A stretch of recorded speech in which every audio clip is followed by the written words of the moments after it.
Bienvenue sur Cyber Security Learning. Aujourd'hui, on va parler d'un sujet devenu incontournable, la sécurisation du travail nomade. Bonjour. Oui, le télétravail, le coworking, c'est très pratique, mais ça pose de vrais défis en termes de sécurité. Exactement. Et souvent, on pense que c'est juste une question d'outils. Mais ça doit vraiment s'intégrer dans la politique globale de sécurité de l'entreprise, la PSSI. C'est pas juste une case à cocher, quoi. Tout à fait. Le problème majeur, c'est qu'on perd la maîtrise de l'environnement réseau. On ne sait pas d'où les gens se connectent, donc il faut absolument compenser ailleurs. Et cet ailleurs, ça commence par quoi? Le poste de travail lui-même, j'imagine. Exactement, le point de terminaison. La base, c'est d'éviter le Bring Your Own Device, le fameux BYOD. Ah oui, le matériel perso. Voilà. Idéalement, c'est l'entreprise qui fournit et qui maîtrise le poste. Ça permet d'installer des outils de gestion type MDM, EMM. Pour faire quoi concrètement avec ces outils? Pour imposer un magasin d'applications privées, par exemple. Pour désactiver le Bluetooth, le NFC s'ils ne servent à rien.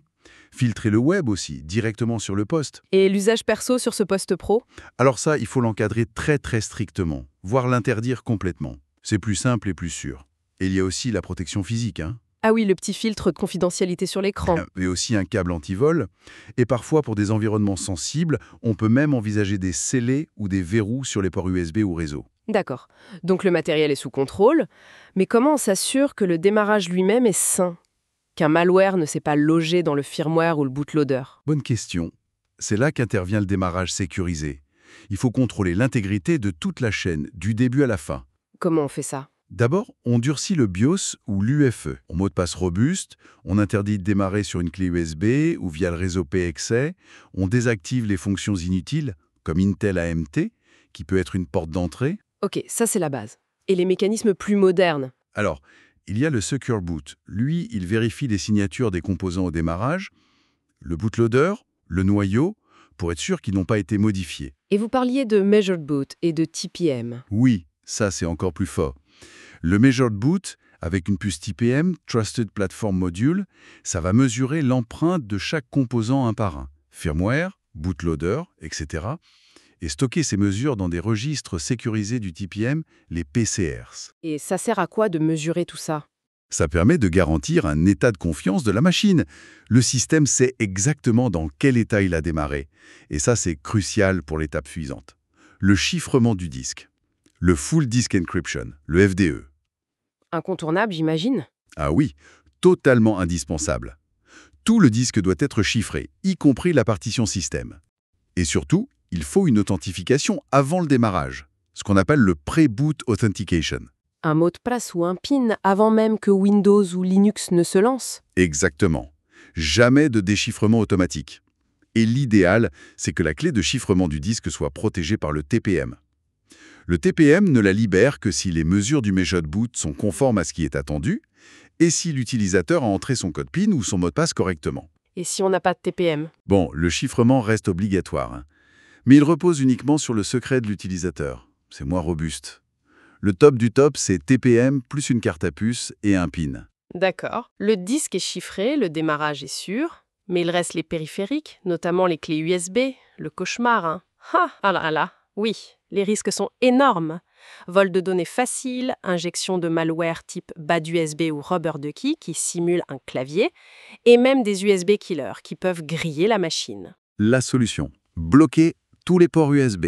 C'est le plus radical et le plus sûr. Interdire les supports amovibles, soit physiquement, soit logiciellement via le BIOS, l'OS, les GPO. Si vraiment on ne peut pas s'en passer, il faut des règles strictes. C'est-à-dire? Matériel fourni et validé par l'entreprise, uniquement. On peut essayer de filtrer par identifiant matériel VIDPID, mais c'est contournable. Scan antivirus systématique à l'insertion, journalisation de l'utilisation, et bien sûr, désactiver l'autorun et l'autoplay pour éviter les exécutions automatiques. Et pour l'utilisateur, sur son poste, quel droit lui laisser? La règle d'or, jamais administrateur local. Jamais. Il ne doit pas pouvoir modifier la configuration de sécurité. Le VPN, le pare-feu local, l'antivirus, tout ça doit être verrouillé. Logique. Et pour la connexion au réseau de l'entreprise, vous avez mentionné le VPN, vous parliez de device tunnel. Oui, c'est une approche très intéressante. Le device tunnel, c'est un tunnel VPN qui est établi automatiquement par la machine elle-même dès son démarrage, avant même que l'utilisateur n'ouvre sa session Windows. Ah oui, donc l'utilisateur ne peut pas l'oublier ou le couper. Exactement. La protection est constante. Et ça permet aussi à la machine de recevoir des mises à jour ou d'envoyer des logs, même si personne n'est connecté. C'est vraiment un plus. Et ça nous amène au fameux débat VPN, full tunneling ou split tunneling. Pour moi, la recommandation est très claire, full tunneling par défaut. C'est-à-dire que 100% du trafic du poste nomade doit passer par le tunnel VPN et remonter vers le système d'information de l'entreprise pour y être filtré et contrôlé. Le split tunneling, où on laisse par exemple le trafic Internet sortir directement, c'est non. C'est à proscrire dans la mesure du possible. Les risques sont majeurs. Ça crée un pont direct entre un réseau potentiellement hostile et le SI de l'entreprise. Ça contourne toutes les défenses périmétriques qu'on a mis tant de mal à construire, pare-feu, proxy, sonde, mais parfois, pour des raisons de performance, certains le font. Si on y est absolument contraint, et ça ne devrait jamais être le cas pour des populations sensibles comme les administrateurs, il faut que ce soit après une analyse de risque béton et avec des conditions ultra strictes. Identifier précisément les flux autorisés à sortir, vérifier qu'ils utilisent du TLS 1.3 au minimum, filtrer en IP et port de manière très fine. Et interdire l'accès web direct, ça doit passer par un proxy de confiance. Mais franchement, c'est un mode très dégradé. Le full tunneling reste la règle. Et sur ce réseau local non maîtrisé, il y a d'autres pièges, non? Le DNS, le DHCP. Absolument. Avant que le VPN ne soit monté, comment le poste résout-il le nom du serveur VPN? C'est une phase critique. Quel est le risque? L'empoisonnement du cache DNS local, ou le DNS tunneling pour exfiltrer les données. Idéalement, l'adresse IP du concentrateur VPN devrait être configurée en dur dans le client VPN ou via un fichier host. Si on doit utiliser le DNS avant le tunnel, il faut que ce soit vers un serveur DNS maîtrisé par l'entreprise et via un flux sécurisé, genre DOH ou DOT. Surtout pas de requête DNS en clair sur le port 53 vers n'importe quel serveur sur Internet. Et le DHCP du réseau local? Le serveur DHCP peut pousser des options malveillantes. Un faux serveur DNS, un faux serveur de temps NTP, un nom d'hôte. Le client DHCP sur le poste nomade doit être configuré pour ignorer ces options. Il ne doit accepter que l'IP, le masque et la passerelle. Point. Et les portails captifs des hôtels et aéroports? On fait quoi avec ça? La recommandation forte, c'est de les bloquer. Ah ouais? Pourquoi? Parce qu'ils obligent justement à avoir des flux HTTP ou HTTPS directs vers Internet avant même que le VPN ne puisse se monter. C'est une brèche. En plus, ces portails sont souvent peu sécurisés, parfois même compromis pour des attaques de type watering hole. Donc, comment on se connecte dans ces cas-là? Il faut privilégier des moyens de connexion alternatifs et maîtrisés. Une puce 4G ou 5G intégrée au PC, une clé 4G 5G fournie par l'entreprise, ou alors le partage de connexion depuis un smartphone professionnel, lui aussi sécurisé. D'accord. On a sécurisé le poste, sécurisé le canal, reste l'authentification. Qui prouve quoi à qui? C'est le troisième pilier et il est crucial. Il y a en fait 3 niveaux d'authentification importants. 1. L'utilisateur qui s'authentifie sur son poste avec un mot de passe, un PIN, idéalement une carte à puce plus PIN. 2. Le poste nomade qui doit prouver son identité auprès du SI de l'entreprise. Il y a en fait tout niveau d'authentification important. 3. Et l'utilisateur qui doit prouver son identité auprès du SI via son compte d'annuaire et une authentification forte. Le poste qui s'authentifie. Souvent avec un certificat machine. Et l'idéal, c'est que la clé privée de ce certificat soit stockée de manière sécurisée dans le TPM du poste.